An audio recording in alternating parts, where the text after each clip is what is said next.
de la presentación, entonces no hay problema, pueden alzar la manita en el programa de videollamada y pues sin más vamos a comenzar. Muchas gracias, vamos a comenzar, voy a empezar a poner la presentación. Listo. Comunicación política y opinión pública y gobernabilidad. De esto se va a tratar toda el área de la maestría que ustedes van a estudiar a continuación, ¿vale? Todo esto, lo que vamos a ver a continuación, es un resumen. Es todo lo que ustedes van a ver durante todo este curso, durante todos estos meses. La imagen es percepción y se convierte en la identidad y con el tiempo se convierte en la reputación. Es una teoría, es una definición. Es un concepto que realizó el Colegio de Imagen Pública de México. Es un colegio muy importante en México porque son de los primeros que han, digamos, demostrado cómo funcionan los parámetros de la opinión pública. ¿Sí? Y esta frase la vamos a utilizar muchísimo. Me gusta mucho utilizar lo que ellos hacen por el hecho de que lo explican de una forma muy sencilla.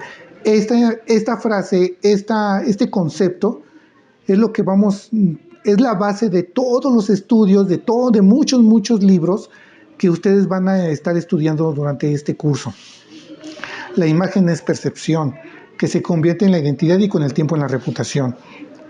Toda empresa, todo producto, toda figura pública, política, privada, el vecino de la casa, el artista, el presidente, todas las personas tenemos una reputación, ¿vale?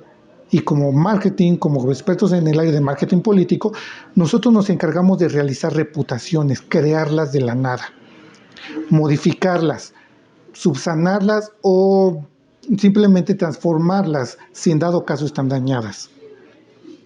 Al final del día, al final de la tarea, es crear reputaciones. La imagen es una percepción que se convierte en la identidad y con el tiempo en la reputación. ¿Cómo es esto? El mismo Colegio de Imagen Pública nos presenta esta fórmula. Estímulos más receptor igual a percepción, más mente igual a imagen, más opinión igual a identidad. Identidad más tiempo igual a reputación. ¿Qué son estímulos? Los estímulos son todo aquello que te llega al cuerpo humano, ¿vale? Por medio de los 5 sentidos: vista, tacto, gusto, olfato,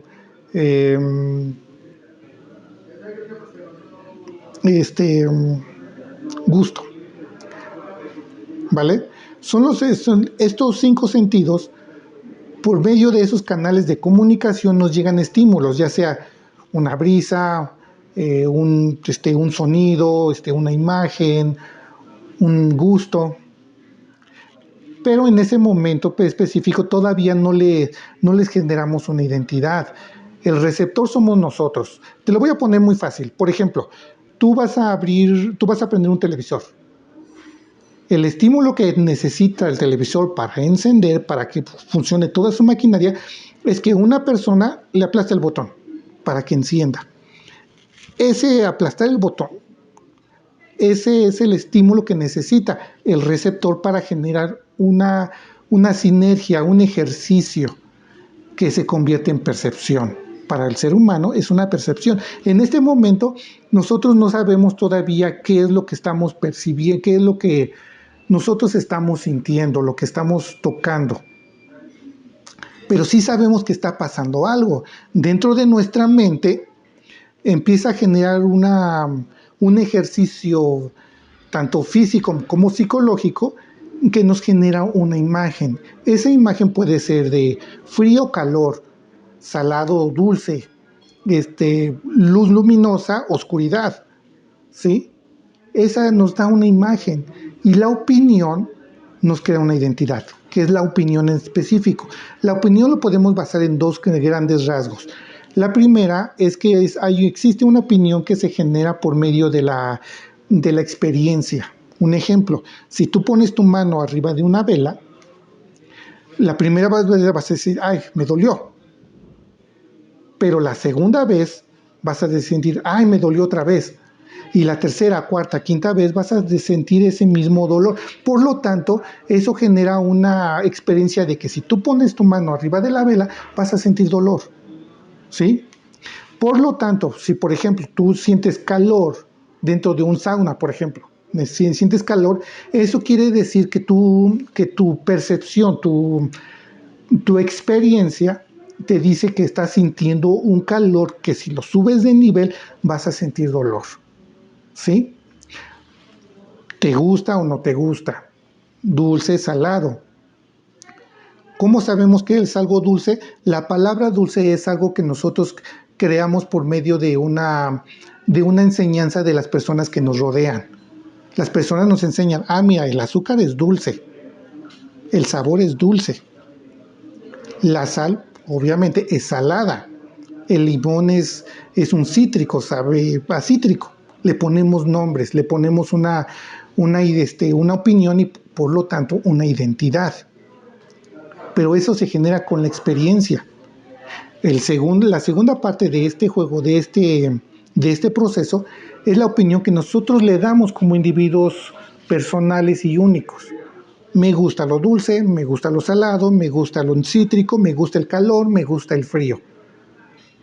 O le damos una opinión desde nuestra propia experiencia, desde nuestra propia identidad, utilizando la experiencia de las personas que nos rodean.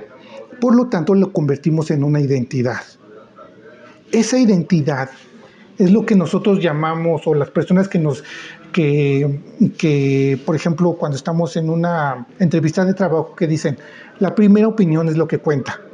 ¿Sí recuerdan? ¿Sí han escuchado esa frase? Por eso es que yo siempre a mis colegas y a las personas que asesoro siempre les digo, vístanse, si van a ir para una reunión de negocios, vístanse como negocios. Vístanse para lo que van. Van a ir al deporte, pues vístanse de deporte. ¿Sí? A eso se refiere esta parte. ¿Vale? Entonces, cuando ya tenemos esta identidad y le metemos el factor tiempo, o sea, mientras más tiempo dure una buena percepción, una buena identidad, eso se va a convertir en una reputación. A mayor tiempo que tenga una persona diciendo soy bueno y se comporta como una persona buena, por lo tanto va a tener la reputación de que es buena.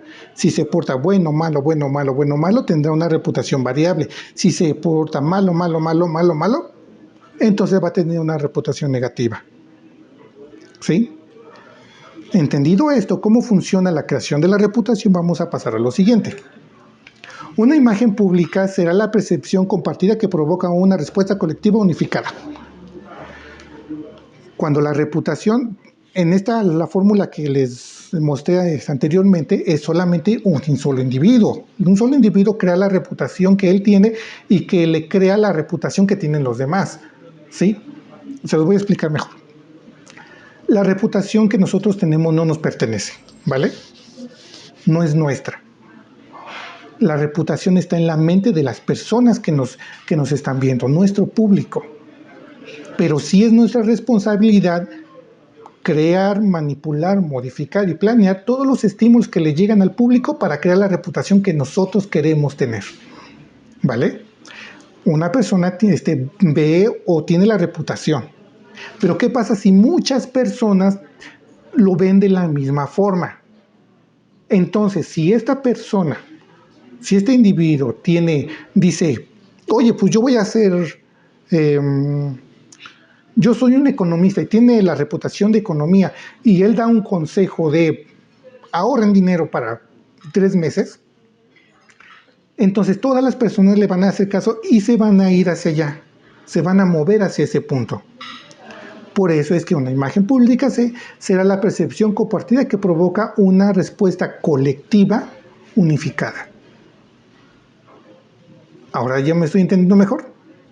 Estos conceptos los tenemos que tener muy en claro para las siguientes, digamos, los siguientes conceptos que vamos a ver. Entonces, sin importar el medio, los fundamentos de la comunicación no cambia. Esto que les acabo de decir es comunicación en su forma más simple, en su forma más sencilla. Sin importar el medio, sin importar el canal de comunicación en donde nos dirigimos, sin importar la época, los fundamentos de la comunicación no cambian, siempre son los mismos. Por el hecho de que se siguen utilizando las mismas técnicas que se utilizaban en la Roma antigua, y se siguen utilizando ahora, que se han modificado ligeramente porque existen nuevos canales de comunicación, pero la esencia misma de las técnicas siguen siendo las mismas. La opinión pública es un poder al que nada se resiste. Yo no conozco otra oferta de poder más que la opinión pública. Mi afán será estudiarla. Mi invariable empeño sujetarme a sus preceptos. La democracia no es el régimen de la verdad, es muy bueno, sino el de la opinión relativa. En la opinión del pueblo en la opinión del pueblo y no en la razón. Este es un concepto muy importante que nos han enseñado en marketing. En la opinión del pueblo y no en la razón radica el mando. En esa flechita que está ahí es donde radica la opinión pública. Lo que nosotros estudiamos, lo que vamos a estudiar durante todos estos meses, en ese concepto. ¿Sí? Ese es el punto donde nos vamos a acercar. Opinión pública. Estos son los elementos que generan la opinión pública? No solamente es lo que dice el público, lo que dicen la sociedad civil, sino existe la opinión del presidente, la opinión del partido, los medios, congresos, ciudadanía, instituciones internacionales, autoridades electorales, gobernadores, líderes sociales, empresariales, deportivos, artistas, etcétera, etcétera, etcétera. Todo individuo que tenga una voz que si quiera ser escuchada está dentro del círculo de la opinión pública.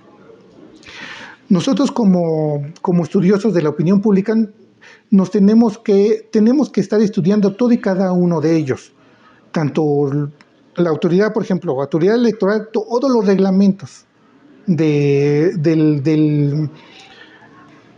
todos los reglamentos que están dentro del gobierno, todo lo que dicen el gobierno, cada uno de sus estados, cada uno de sus municipios, porque cada tuit, cada comentario, cada rueda de prensa que hacen de forma individual conforman un entorno que tiene una sinergia entre ellos y genera, por lo tanto, lo que es la opinión pública. ¿Sí? No nos podemos basar solamente en lo que dice el presidente, lo que dice el gobernador o lo que dice un pueblito. Si, por ejemplo, nos estamos en un pueblo aquí y hay un pueblo más grande, ligeramente más grande, la opinión que digan ellos también va a afectar el comportamiento del pueblo chiquito, aunque sean individuales. Lo que pasa en el norte va a afectar lo que pasa en el sur. Y sobre todo con la democratización de la información, lo que llamamos Internet. Gobernabilidad. Este es otro concepto muy importante.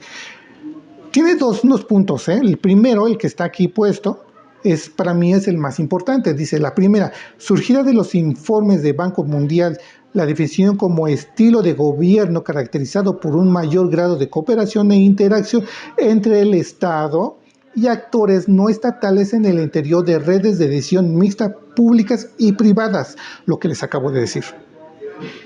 ¿Sí? La segunda se define como un conjunto de movilidades de coordinación de las acciones individuales, entidades como fuentes primarias de construcción del orden social. Es probable que sea derivado del campo de la economía de costos y transacciones.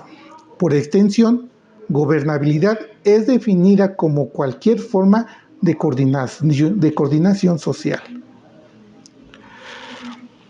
Un poquito difícil de entender el segundo, les voy a explicar. La gobernabilidad podríamos explicarlo de esta forma. Imagínense una balanza. Por un lado está el gobierno, por el otro lado está la sociedad civil, el público. ¿Vale? El poder gubernamental, todo el poder social. ¿Vale? La sociedad tiene demandas. ¿Sí? Por ejemplo, no a la violencia a las mujeres. Vamos a utilizar ese ejemplo. No a la violencia a las mujeres. Tiene esa necesidad. En 1950. ¿Sí? Cuando no existía el internet, cuando apenas empezaban a ver los periódicos. Si ustedes piensan, vamos a poner este ejemplo ya. Mira, existe un serio problema sobre la violencia contra las mujeres, ¿vale? Existe un serio problema. Y algunas personas dicen que este problema apenas es, digamos, un tema actual, pero no es así. Desde 1900, desde la época de la Revolución, ya existían los feminicidios, ya existía la violencia contra la mujer, ¿vale? Pero en ese entonces no se veía tanto, o un civil normal. Un momento. Hola, hija. Si escuchan, es, es una perrita que me acompaña al trabajo. No, no existía, digamos, como no existían las comunicaciones solamente por periódico, por lo que decían unas figuras públicas, por lo tanto, lo que pasaba en el norte no se enteraban lo que pasaba en el sur. Una mujer podía ser abusada en el norte y en el sur no se daban cuenta. Entonces decían, son casos aislados, son casos de este lugar, en el norte a lo mejor ni pasa, ¿sí? Con la llegada del Internet, y con la llegada del Internet y con la, digamos, democratización, la libertad que ya tienen las mujeres, empezaron a alzar la voz por medio de las redes sociales, por medio del Internet. Por lo tanto, la información empezó a correr mucho más rápido. Y lo que pasaba en el norte se enteraban en el sur. Entonces decían, hay una mujer en el norte fue abusada, en el sur pasó lo mismo, en el centro pasó en el mismo. Y entonces todas las personas empezaron a alzar la voz y decir, oye, yo quiero justicia para esto. En el norte, en la época de la Revolución, por ejemplo, pasaba que una mujer buscaba ayuda, pero decían, solamente pasó con ella, solucionamos el problema de ella y existe una gobernabilidad. Había una demanda muy pequeña y una fuerza de subsanar ese daño muy grande, si es que existía. En la época actual, las redes sociales lo que llegaron a provocar es que el grito de las mujeres es mucho, mucho más grande porque existe ese problema, se hace mucho más grande y el poder del gobierno para subsanar esta demanda de este servicio o de esta justicia es muy pequeño. Es parecido como la ley de la oferta y la demanda. Hay una demanda muy grande de un producto, de un servicio, y hay una oferta muy pequeña para abastecer esa demanda. Cuando pasa esto, que el grito de la sociedad es muy grande y el gobierno es muy pequeño, es donde se crea la ingobernabilidad. ¿Vale? La gobernabilidad es un balance entre el tamaño de la demanda social y la posibilidad de un gobierno de atenderla. Y vamos a pasar al siguiente. Comunicación política. ¿En qué consiste la comunicación política? Ya vamos entrando a la carnita del asunto. En términos simples, la comunicación política es maximizar los atributos positivos y minimizar los atributos negativos. Ustedes van a tener mucho texto, van a tener que estudiar muchos autores que les van a dar muchas, muchas definiciones. En resumen, es esto. No es una definición como tal, pero digamos que si lo podemos resumir todos los libros y digamos, cuando ya están en el campo de batalla, eso es lo que tienen que hacer. Si ustedes están del lado de los buenos o de los malos, tienen que hacer exactamente lo mismo. Maximizar los puntos, los atributos positivos de un candidato, de una idea, de una reforma, de un partido, de una institución, y minimizar los atributos negativos. Y si están del lado contrario, tienen que maximizar los atributos negativos y minimizar los atributos positivos. ¿Vale? Todo esto, el objetivo es seducir, lo que llamamos propaganda y publicidad desde el área del marketing. Propaganda. La propaganda es quiéreme, la publicidad es cómprame. Es así de sencillo. Es así como se puede definir. Mientras que la propaganda dice quiéreme, enamórate de mí, por ejemplo lo que hace Andrés Manuel en México, que están enamorados del presidente a pesar de que tiene muchas fallas. Mientras que la publicidad se utiliza mucho más en el área privada, que es cómprame. También en el área privada hacen propaganda y publicidad, pero se ve mucho más grande, mucho más en masa, podríamos decir, la publicidad, porque va realmente dirigida a comprar un producto o un servicio. Nomás termino y te cargo. Ven, sobre. Ven, hija, ven.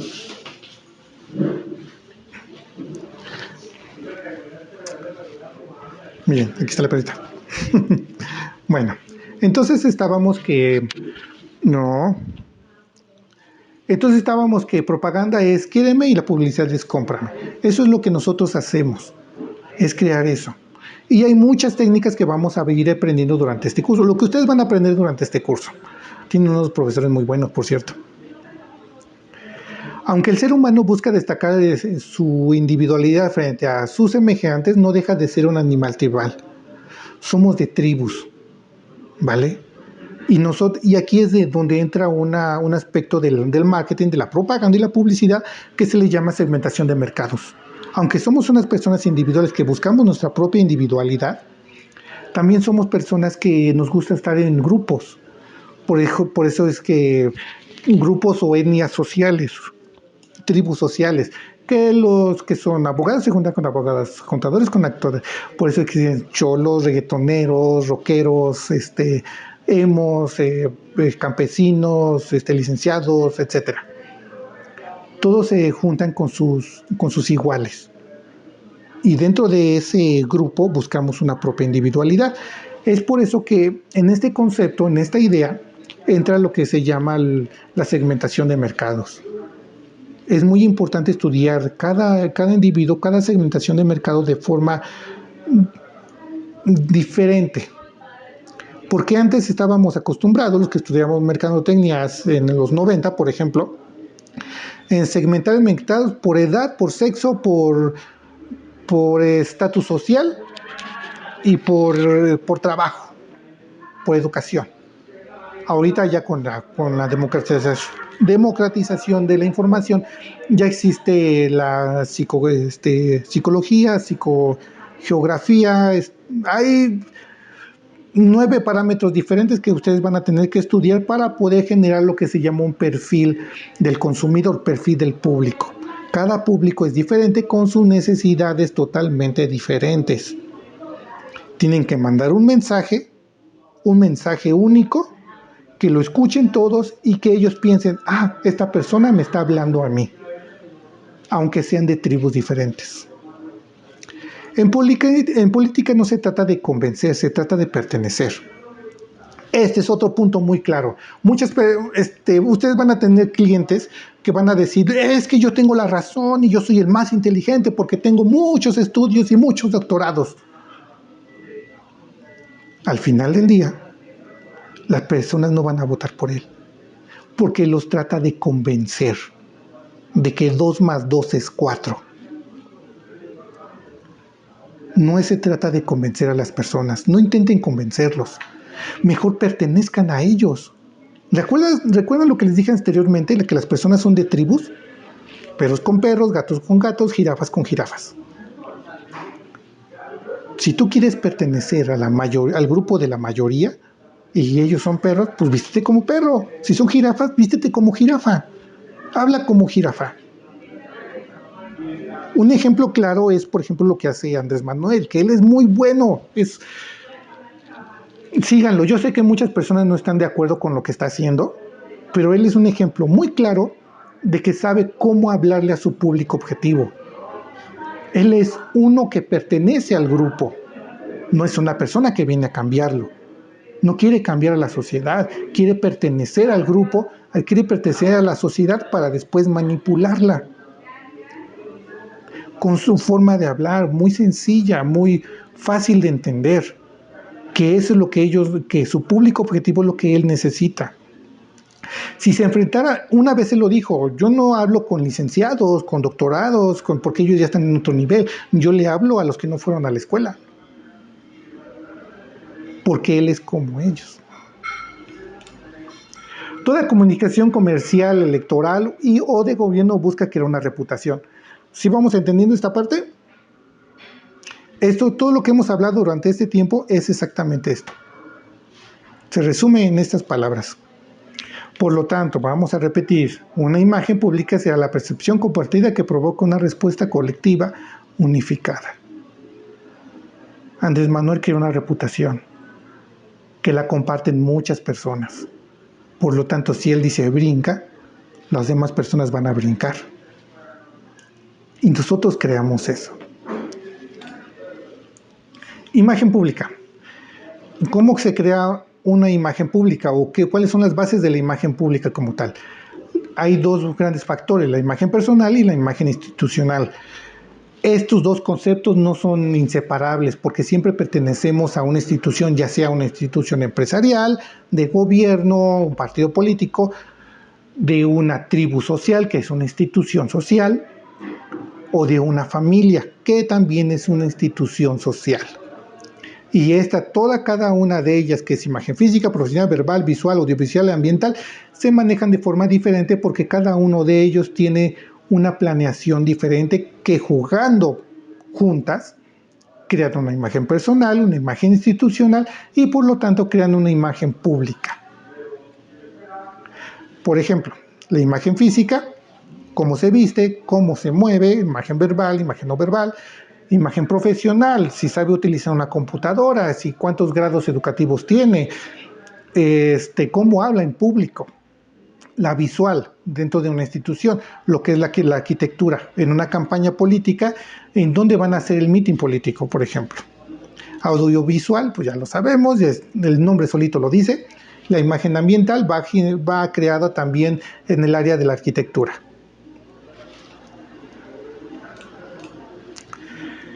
Imagen pública será la percepción compartida que provoca una respuesta colectiva unificada.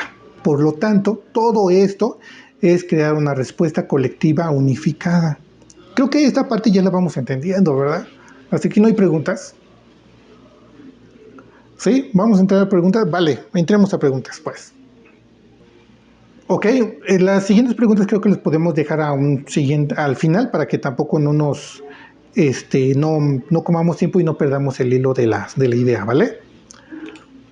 Ok, la planeación, organización, dirección y control de todo plan de marketing tiene que respetar quién soy, quién es mi público, qué es lo que quiero lograr. Nosotros como creo que hay abogados, sí, ¿verdad? Los que estudiaron administración o mercadotecnia saben claramente que planear, organizar, dirigir y controlar viene directamente de lo que es el proceso administrativo. Porque el marketing es un brazo de lo que es la administración, de las ciencias administrativas, económico-administrativas. Planear, organizar, dirigir y controlar es el proceso administrativo. Tienen que respetar el quién soy, quién es mi público, qué es lo que quiero lograr. ¿Quién soy?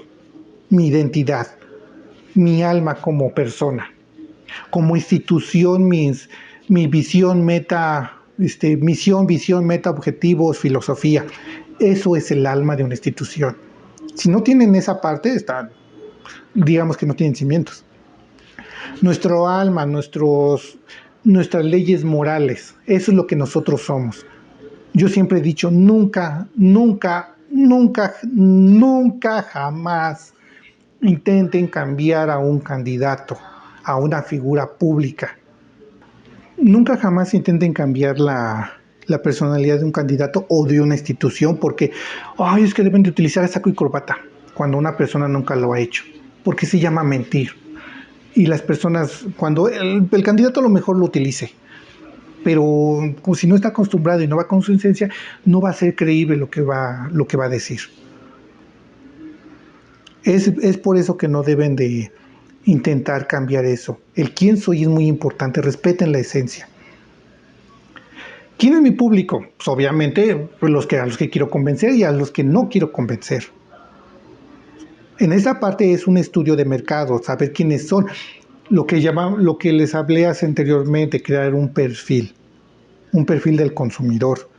¿Qué es lo que quiero lograr? Pues obviamente metas, objetivos de corto, mediano y largo plazo, y todo esto tiene que combinarse en un plan de marketing.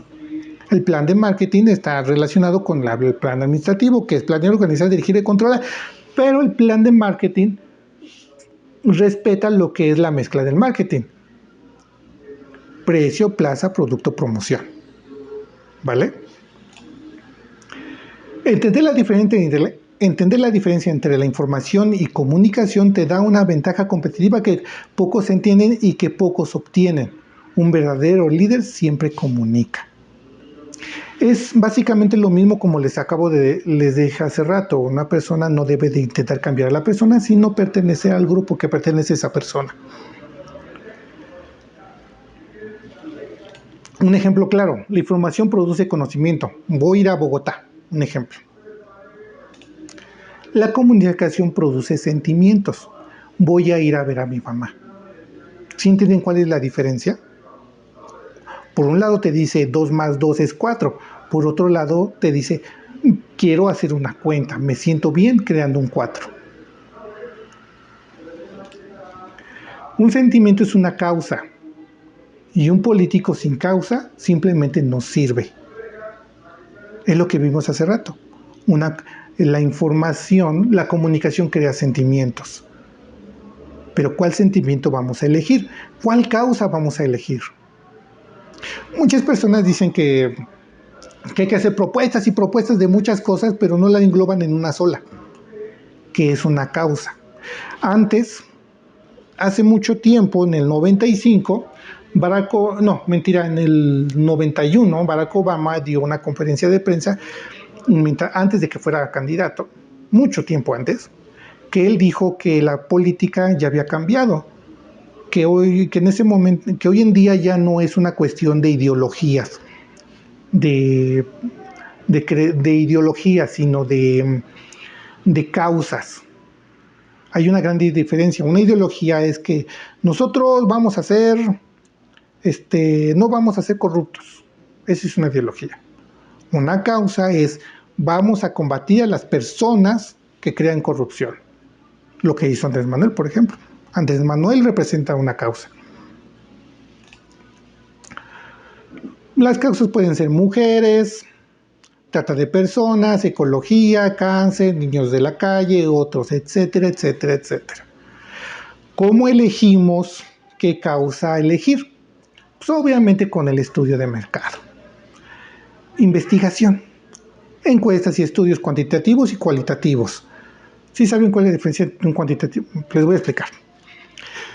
Cuantitativo son numéricos, estadísticas, números fríos. Cualitativos son estudios perceptuales. ¿Vale? Voy a regresar tantito. Estudios demográficos, psicográficos, sociales, historia, mucha historia. Actividades de los adversarios, medios de comunicación, movimientos sociales. Todo esto nos va a crear una información, un diagrama, un perfil de toda la comunidad entera y nos va a decir de qué están hablando, cuál es el tema, cuál es la causa principal de lo que todo el mundo está hablando y lo que todo el mundo está gritando. ¿Se acuerdan que al principio hablamos de gobernabilidad e ingobernabilidad? Aquí es donde vamos a encontrar exactamente cuál es la preocupación más grande que tienen las personas. Vamos a suponer que hicimos un estudio de mercado y de lo que más se habla es la violencia contra las mujeres, ¿vale? Vamos a ir utilizando ese ejemplo. Lo que están viendo ahorita en pantalla fue creado en el 2021, no tiene mucho. Y es la forma en que las personas consumen la información. Vean la parte de abajo, la figura pública. El 1% de las personas en toda América Latina solamente recibe información directa de lo que habla por ejemplo, una figura política. Pero también consume periódicos, noticias por televisión. Entonces, lo que dice la figura pública lo retransmite la televisión, obviamente con su maquillaje, si es que es corrupto el canal de televisión, con su estilo, y le llega al público por medio de ese canal de comunicación. Redes sociales. ¿Sí vieron cómo va cambiando la situación? Mientras más avanzada es la edad en este año, menos utilizan las redes sociales. Si una persona te dice, es que las redes sociales son los de hoy, no es cierto. Sí es muy importante, muy, muy importante, y ahorita vamos a ver por qué es exageradamente importante, pero no es el canal de comunicación que utilizan todas las personas. Por lo tanto, también vamos a hablar de canales de comunicación, por cierto. Chequen cómo va cambiando, cómo consumen la información el público de acuerdo a la edad. Redes sociales. Ya vamos entrando a tecnología. Las redes sociales no son la opinión pública. Tengan en claro esta parte. Las redes sociales no son toda la población, lo acabamos de ver en los números, pero sí tienen el poder de imponer una agenda. Aquí es donde radica la importancia de las redes sociales, que es solamente un canal de comunicación. Voy a hacer un paréntesis aquí en esta parte. ¿Te quieres bajar? Bájate, mira. Corre.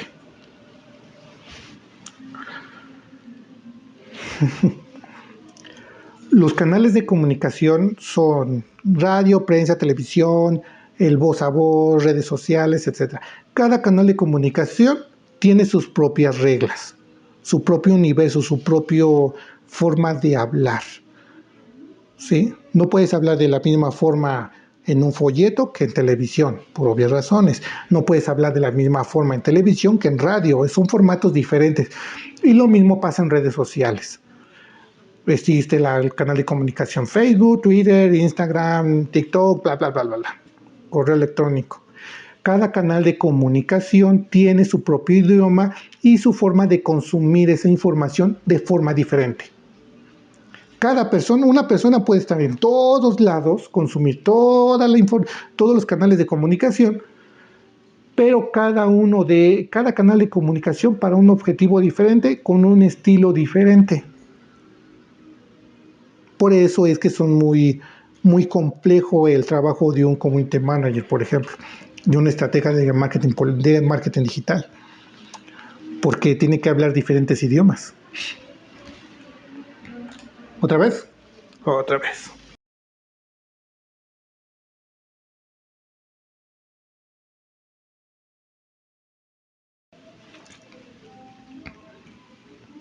El idioma de las redes sociales. Antes, espérame. Estábamos hablando que las redes sociales sí pueden imponer agenda, por lo del grito, lo que hablábamos al principio de gobernabilidad e ingobernabilidad. Las personas tienen ese canal de comunicación que les va a ayudar a alzar la voz, a pedir ese X servicio, que va a ser tan grande el grito que van a hacer, que va a llegar hasta imponer de lo que va a hablar el presidente, por ejemplo. ¿Sí? Esa es la importancia de las redes sociales. Por eso es que existen muchas estrategias de Big Data, de marketing digital, y que se está poniendo de moda los bots, y etcétera, etcétera, etcétera. Porque digamos que es un reflejo de lo que quieren hablar las personas.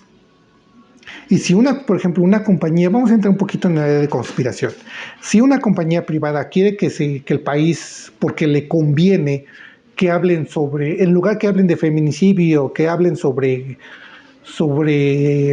exportación de autos, un ejemplo, porque a él le conviene que hablen de los autos, entonces va a crear muchos bots, mucho ruido en las redes sociales, que provoque que la conversación dentro de esas redes sociales se hable de autos. ¿Vale? Pero también por eso existen muchos estudios de cómo saber si realmente es un bot o una persona física, y no ser engañados. Y esta parte ustedes la van a estudiar en el área de informática, y lo vamos a ver más adelante.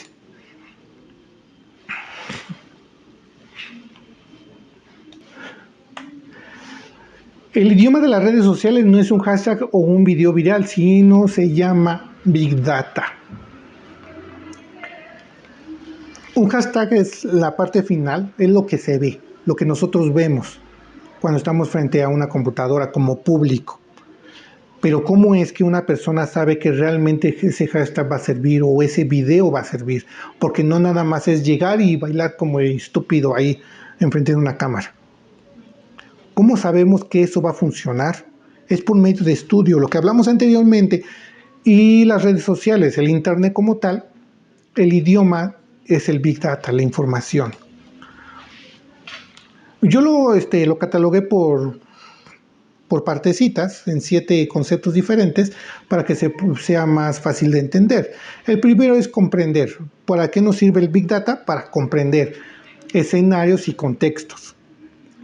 concretar, toma de decisiones y procesos administrativos, la mezcla de marketing que hablamos anteriormente, construir una narrativa, un storytelling, una dramatización de la realidad. Ya se dieron cuenta que todo esto va formando una causa, de cómo se hablan las causas. Conectar, la narrativa, el estilo de narración nos va a servir para conectar con nuestro público, con nuestros nichos de mercado, para poder comunicar un mensaje específico. Por ejemplo, si estamos hablando que vamos a ir contra la corrupción y todos los beneficios que va a llevar combatir la corrupción. Comunicar un mensaje específico para cada nicho de mercado. Conformar propuestas globales, propuestas secundarias. Los nichos de mercado y los canales de comunicación van directamente agarrados de la mano. Propuestas globales, una sola propuesta, con muchas propuestas secundarias, pero que sirvan para el mismo objetivo. Ir en contra de la corrupción, salvar a las mujeres de la violencia. Y al final todo esto es para conquistar al público.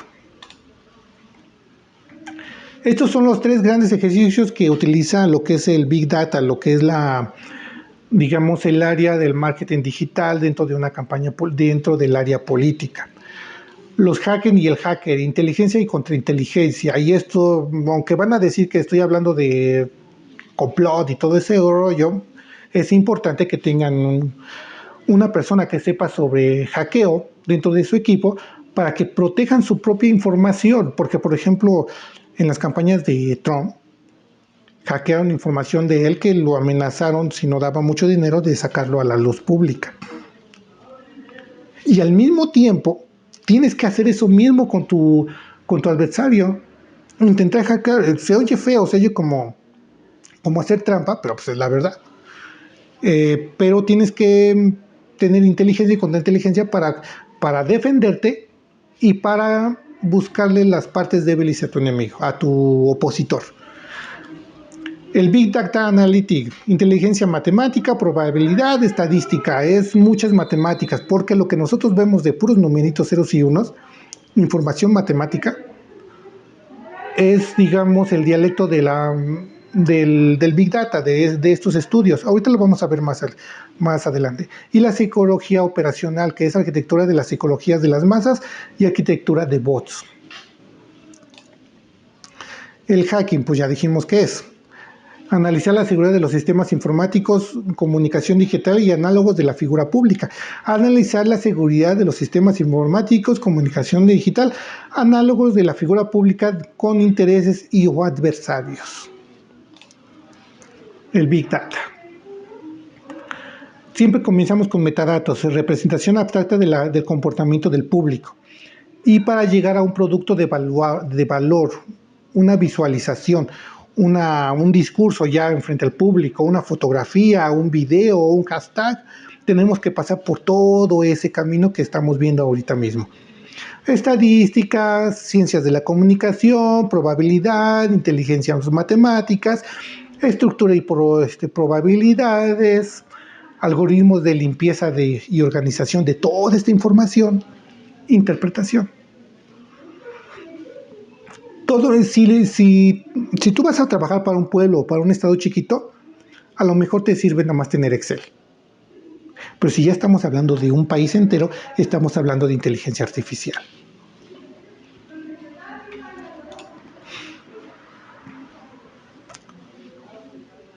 Arquitecto de medios sociales, lo que es la psicología operacional. Arquitectos de medios sociales son los que están hasta arriba. Cuando tenemos toda la información ya visible y lo vamos a expandir hacia el público, tenemos a las personas que comúnmente les llaman community manager o marketing digital. Ellos obtienen esa información y crean los mensajes, ¿vale? Diseminadores y amplificadores. Hay 2 tipos. Una cosa son los influencers, artistas, lo que hemos visto mucho, artistas o especialistas en comunicación, en opinión política en este caso, y la inteligencia artificial que va a crear cierto tipo de bots. Y también las personas. Algoritmos de posicionamiento. En esta parte tenemos los orgánicos, que son los influencers, figuras públicas con tiempos de interés variado. Esta clasificación les va a servir para identificar el diferente tipo de maniobras que existen dentro del posicionamiento de una opinión pública, ¿vale? Los orgánicos son las personas reales, el público normal, el tangible, el verdadero, ¿sí? Los bots son algoritmos totalmente automatizados que generan de forma persistente mensajes y presentan patrones de comportamiento. Pues obviamente, como es un algoritmo, es un programa, siempre van a trabajar de una hora a otra hora específica. ¿Cómo lo vemos? Los voy a poner muy específicos. Bueno, ahorita se los explico. Los cyborgs son controlados por parte orgánica o por parte bots, con tiempos de interacción variables. Y los soap operas, los títeres, son manipulada y coordinada de falsa identidad con contenido altamente sesgado y comportamiento anómalo. Los bots comúnmente son los que nomás hacen like y hacen retweet, en el caso de Twitter. Los cyborgs tienen los dos, tanto orgánico como bots. Y los títeres es una persona orgánica que tiene 20, 30, 100 cuentas. ¿Han visto las granjas donde hay muchas personas enfrente de una computadora utilizando Twitter? Esos son cuentas títere. Es una persona orgánica que tiene muchas cuentas y que generan se la pasan escribiendo mensajitos, dando like, dando retweet, ¿vale? ¿Cómo lo podemos ver? Y imagínense una gráfica. Si fuera un orgánico, empieza a crecer paulatinamente, existe un sesgo, existe una estabilidad y empieza a bajar, a declinar. Pero desde el principio a fin es muy largo, ¿sí? Antes de llegar a la cúspide, este camino que llegan de introducción del mensaje hasta la parte superior es muy, muy largo y constante. Se mantiene estable un tiempo determinado y comienza a bajar de la misma forma en que creció. En cambio, los bots, los cyborgs y las cuentas títere, cuando mandan un mensaje, crecen hacia arriba, se mantienen así y bajan de la misma forma. No es como un camino hacia arriba, sino es recto, exageradamente recto, y solamente en una hora específica. Por ejemplo, si vamos a hablar de violencia contra las mujeres, existe un crecimiento desde el 2020, llega la escúpido en el año 2021 y empieza a bajar, sube, baja ligeramente y empieza a bajar de nuevo en el 2022. En cambio, si fuera un cyborg que dice, oye, es que hubo violencia contra las mujeres en Guadalajara y es culpa del gobernador y no sé qué, la chingada, entonces crece en el 2022, en enero del 2022, camina de forma recta y baja en enero del 2022. ¿Sí me doy a entender cómo funciona? Teoría de la participación social. Esta parte es muy interesante de todo este asunto. Una persona que vota o que participa de forma explícita dentro del área política pasa por dos cosas. Cuando es apático, por ejemplo, vamos a poner el ejemplo de votaciones. Apático se abstiene, no le interesa, no habla, no opina, no comparte información del tema que está hablando, de las votaciones, por ejemplo. Cuando está enojado, sí participa.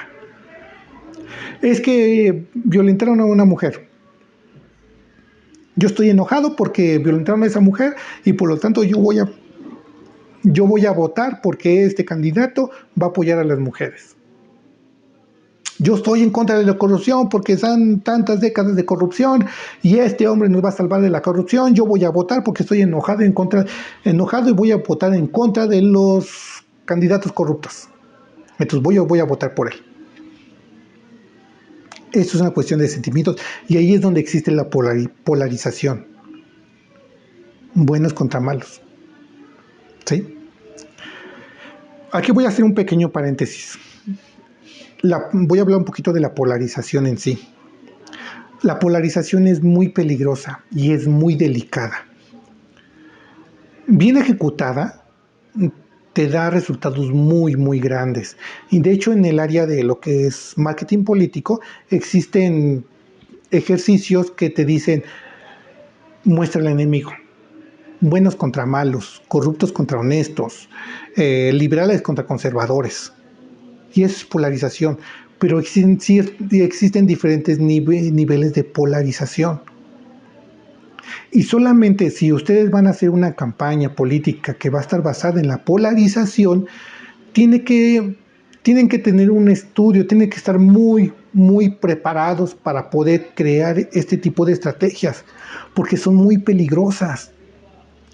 Si estás en un pueblito y creas polarización en el mismo pueblito, vas a crear violencia física. Es así de fácil.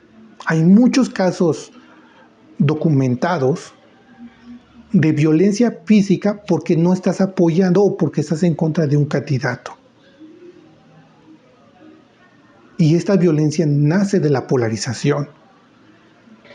Por eso es que si no estás preparado, si no estás realmente convencido de que eres el adecuado para crear este tipo de campañas, no lo hagas. Crea otro estilo de campaña. Porque en lugar de ayudar vas a perjudicar.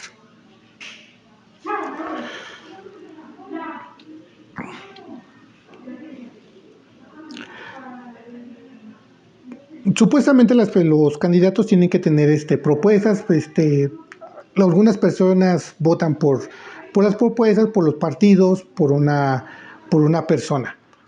Pero realmente no es así. Lo que hemos aprendido durante toda esta plática es que las personas votan por un tema, por un significado. Yo soy honesto, yo quiero algo mejor para mi país, voy a votar en contra de la corrupción. Quiero algo mejor para las mujeres, voy a votar por la persona que les dé justicia a las mujeres. Es un tema, es un significado, es un sentimiento.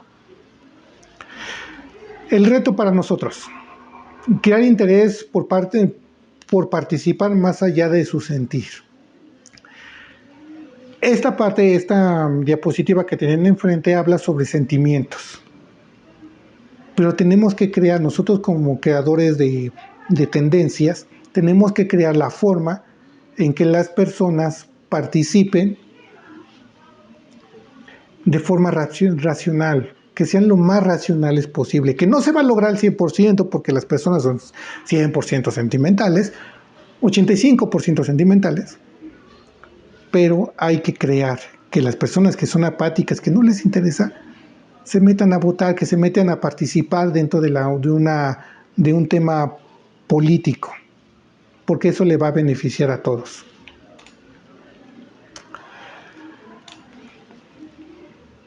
Y esto es lo que estamos hablando. Todo esto lo que acabamos de hablar son lo que van a ver durante todos estos días, estos meses de estudio y estudio y estudio. Yo sé que tienen muchas preguntas. Es un tema muy, muy resumido que espero que les sirva como guía, que les sirva para tener más dudas, que les puedan preguntar mucho a sus profesores, pero también voy a responderle algunas preguntas. Entonces empezamos con el área de preguntas y respuestas. Javier, ¿me puedes ayudar con esa parte? Claro, sin duda.